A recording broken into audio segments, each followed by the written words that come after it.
வணக்கம். இது அசோக் அக்ரிவேஷன் சேனல்.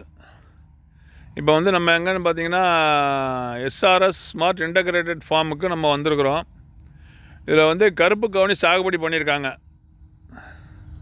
ஆமாம், ஒரு 1/2 ஏக்கர் பண்ணியிருக்காங்க. அதில் வந்து இப்போ வந்து நெல் வந்து கதிர் வந்து ஒத்தளிச்சிட்ருக்கு. அப்படியே கொஞ்சம் கொஞ்சமாக வந்துட்டுருக்கு பாருங்கள்.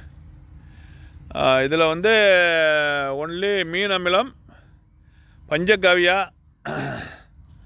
ஆர்கானிக் காம்ப்ளெக்ஸ் தொழு உரத்தில் செய்யப்பட்ட ஊட்டமேற்றிய தொழு உரங்கள் பயன்படுத்தப்பட்டது. ஆமாம், இதில் முன்னாடி விளைஞ்ச நெல்லெல்லாம் கருப்பு கவுனி நெல்லை விதை நெல்லுக்கு கொடுத்துட்டோம். கிலோ 100 ரூபான்னு நம்ம கொடுத்துட்டோங்க.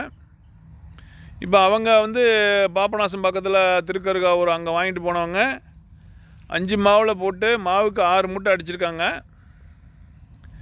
ஒரிஜினல் நெல்லுன்னு சொல்லிவிட்டு, நெல்லுலாம் அருமையான ஒரிஜினல் நெல்லுன்னு சொல்லிவிட்டு பாபநாசம் ஒழுங்குமுறை விற்பனை கூடத்தில் ஏலம் வந்ததில் கிலோ 65 ரூபா. ஒரு நெல்லுக்கு கிலோ வந்து 65 ரூபாய்க்கு ஏலம் போயிருக்கு. நல்ல லாபம்னு சொல்லி மகிழ்ச்சியாக சந்தோஷமாக சொன்னாருங்க அந்த விவசாயி. அதனால் நம்ம விவசாயிகள் அனைவரும் 1 ஏக்கராவது, 1 ஏக்கரில் 2ஆக பிரித்து மாப்பிள்ளை சம்பா, கருப்பு கவுனி, தூய மல்லி இது போன்ற நெல்லுகளை வந்து பயன்படுத்தி நம்ம விளைச்சல் கொண்டு வரணும். எல்லோரும் நம்ம கடையில் 25 கிலோ அரிசியை வந்து 2000 ரூபாய்க்கு வாங்குகிறோம். இது மாதிரி போட்டு நம்ம கை குத்தலாக நம்ம அதை செஞ்சு சாப்பிட்டோம்னா உடல் நலமும் நல்லாயிருக்கும். தூய்மையான அரிசி கிடைக்கும் நமக்கு. இப்போ மாப்பிள்ளை சம்பாலாம் நமக்கு வந்து மிகப்பெரிய ஒரு வரப்பிரசாதம். அதே மாதிரி கருப்பு கவுனி, கருப்பு தங்கம் இதுங்க, கருப்பு தங்கம் இது.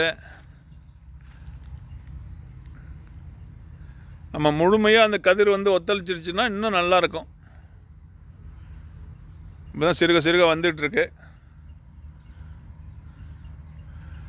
எல்லாருமே வருங்காலங்களில் பாரம்பரிய நெல் சாகுபடி பண்ணி சொந்தத்துக்காவது ஆளுக்கு ஒரு 30 சென்ட் 100 குழி சாகுபடி பண்ணி நம்ம சொந்த சாப்பாட்டுக்கு வச்சுக்கணும். இப்போ நல்லா ரப்பரை